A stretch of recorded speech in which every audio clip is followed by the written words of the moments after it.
Apakah Anda memiliki kekhawatiran mengenai pangan kita dan dari mana ia datang? Anda tidak sendirian. Dan sekarang ada alasan baru untuk khawatir. Suatu gempa yang tak terlihat sedang memporak-porandakan sistem pangan kita.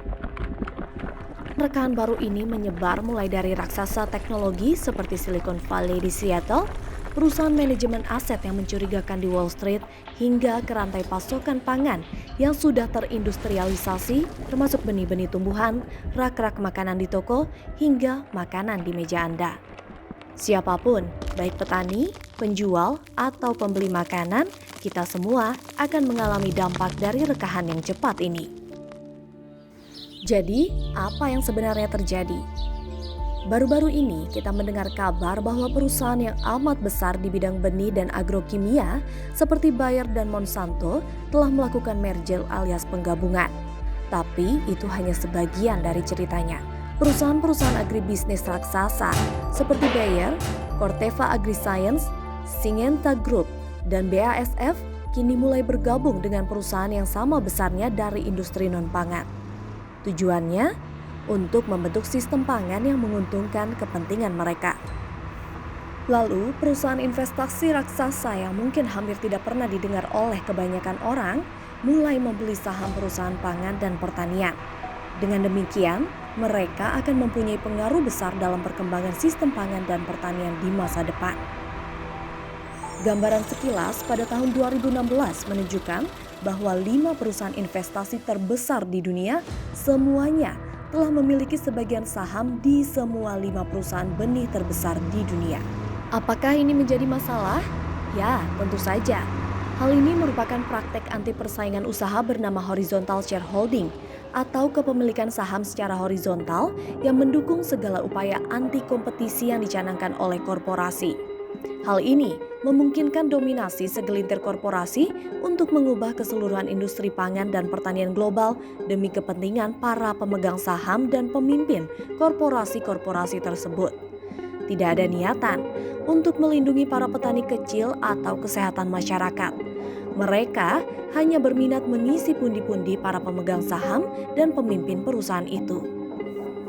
Artinya, korporasi-korporasi tersebut tidak perlu bersaing satu sama lain karena pemiliknya adalah orang-orang yang sama.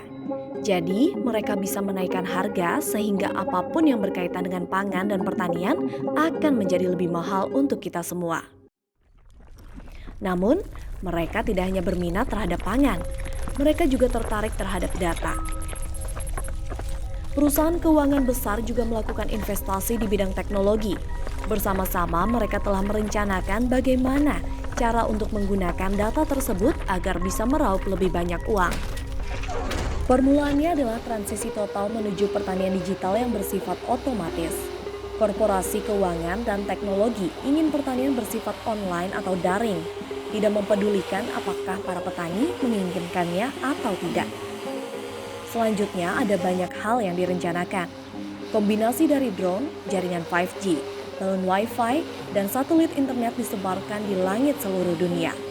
Hal tersebut bukan hanya untuk mempercepat sosial media, namun itulah yang akan menjadi tulang punggung pertanian digital. Sistem pangan penuh dengan hal yang bisa diubah menjadi data yang bisa dipanen oleh perusahaan besar. Ada data genetik dalam benih, data tentang air dan tanah di lahan pertanian, data tentang pemindahan produk dari ladang menuju pabrik lalu ke meja makan, dan tentu saja data tentang apa penjualan toko dan data konsumen. Sebagai contoh, bahkan sudah ada persiapan untuk operasi komersial yang telah dijalankan, di mana akan digunakan teknologi pengenalan wajah untuk memantau ternak sapi dan babi. Rencana lain di bidang pertanian digital adalah menggunakan teknologi seperti penginderaan jauh, data yang dimunculkan komputer, kecerdasan buatan, satelit, drone, traktor tanpa pengemudi, dan robot.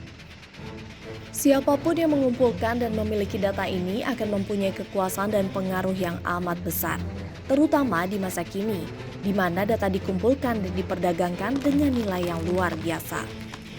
Perusahaan mesin pertanian juga bergabung dengan perusahaan pengolahan data serta pembuat drone, dan juga dengan perusahaan pestisida dan benih.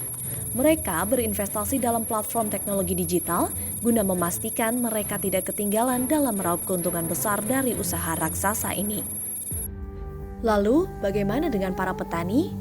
Sekarang, sepertinya petani harus membayar dan menyesuaikan diri dalam menggunakan teknologi digital yang kompleks. Hal ini dapat berdampak pada kehilangan keterampilan, privasi, dan kebebasan pribadi para petani untuk mengambil keputusan tentang lahan mereka sendiri. Bahkan, mereka akan kehilangan hak mereka untuk memperbaiki peralatan mereka sendiri. Jika pertanian digital menjadi semakin besar, ada kemungkinan juga perusahaan besar akan mulai mengambil alih lahan pertanian petani, merusak hutan, dan mengganggu keanekaragaman hayati. Traktor kombinasi sudah mulai menggusur petani kecil dan pekerja pertanian. Penggunaan drone dan teknologi digital juga sudah mulai memperburuk situasi ini. Perubahan besar dalam sistem pangan terjadi tidak hanya di pertanian. Di luar lahan pertanian, raksasa besar berbasis internet seperti Amazon, Flipkart, dan Alibaba sudah terlibat di bagian rantai yang lebih jauh, yaitu perdagangan pangan secara online. Mereka kian mampu mempengaruhi siapa memakan apa, dan oleh karena itu menentukan apa yang perlu diproduksi oleh pertanian. Perusahaan kejam seperti Amazon sudah terkenal dapat menghabisi keseluruhan industri dan menghindari membayar pajak sebesar miliaran dolar. Pada tahun 2018, Amazon yang berbasis di Amerika Serikat meraup laba 11,2 miliar US dollar, tetapi tidak membayar pajak federal di Amerika Serikat. Inilah salah satu alasan mengapa CEO Amazon yaitu Jeff Bezos menjadi orang terkaya di planet bumi selama masa pandemi. Amazon dan Walmart sedang bersaing untuk supremasi di pasar Amerika Serikat dan di India, di mana Walmart membeli perusahaan eceran digital India yaitu Flipkart. Alibaba dan Tencent sedang bersaing untuk menguasai pasar jasa pengiriman pangan di China yang tengah meledak mencapai 75 miliar dolar. Mereka juga sedang berupaya menguasai pasar di Asia dan negara berkembang lainnya. Para pengecer kini juga bermitra dengan perusahaan teknologi raksasa guna mendapatkan akses pada teknologi otomasi, robotik, dan suara. Sebenarnya, Amazon itu sendiri adalah kekuatan penggerak di dunia teknologi.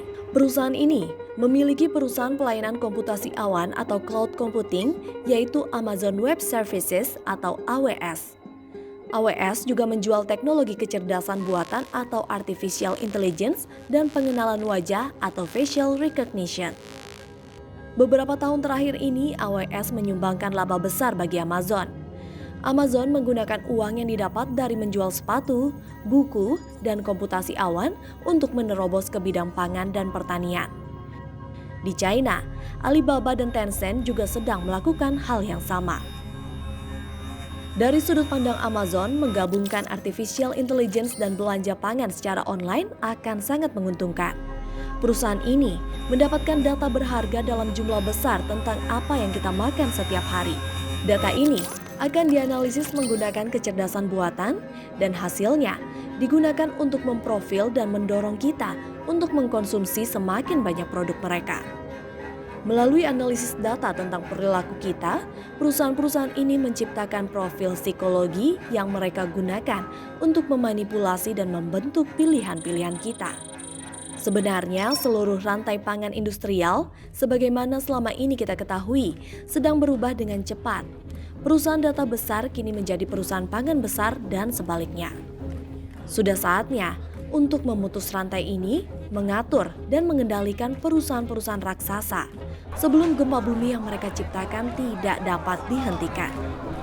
Mereka bukanlah bagian dari solusi pasca pandemi, walaupun itu yang mereka katakan. Dan sudah saatnya kita menilai teknologi-teknologi baru ini dengan cara yang inklusif dan transparan, agar kita semua mempunyai suara dalam hal memilih teknologi apa yang akan dikembangkan dan untuk siapa. Karena data, kumpulan angka-angka nol dan kecerdasan buatan tidaklah sama dengan pengetahuan yang sudah pasti bukanlah kebijaksanaan. Kebijaksanaan yang perlu kita terapkan untuk memberi kita makan tidak ditemukan pada komputer yang dikendalikan oleh korporasi. Anda tidak perlu bertanya pada Alexa saat kita memiliki pengetahuan petani dan pengetahuan masyarakat. Sistem pangan yang terlokalisasi, pro-biodiversitas, Berbasis petani dan agroekologi menjadi jawabannya. Sistem pangan yang terdesentralisasi dan demokratis adalah kunci untuk menciptakan sumber pangan dunia secara adil dan ekologis.